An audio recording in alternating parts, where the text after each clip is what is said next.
تقریباً 20 دن بعد عید الاضحیٰ، بقرعید، بڑی عید جسے کہا جاتا ہے، اس کی آمد ہے۔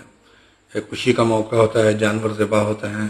اور سب اپنے حساب سے خوشی میں شریک ہوتے ہیں، اپنے حسب استطاعت قربانیاں کرتے ہیں۔ مگر اب اس چیز پر آپ سب نے ایک وعدہ کرنا ہے، اپنے آپ سے وعدہ کرنا ہے، مجھ سے کرنا ہے کہ جو بھی اپنا جانور ذبح کرے گا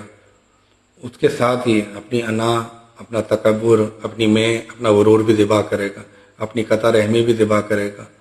اور ساری باتیں دل سے بھلا کر سب سے پہلے عید کی نماز اور قربانی کے معاملات سے فارغ ہو کر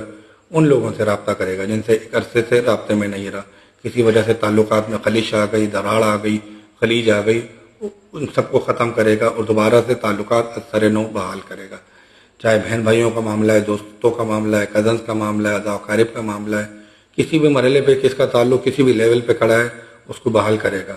یہی قربانی کا پیغام ہے، یہی اللہ اور اس کے رسول کا پیغام ہے کہ آپس میں اپنی ذات سے کسی کو تکلیف نہیں پہنچانی، ہر ایک کی عزت، آبرو،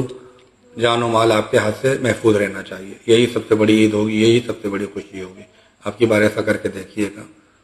سچی خوشی ملے گی۔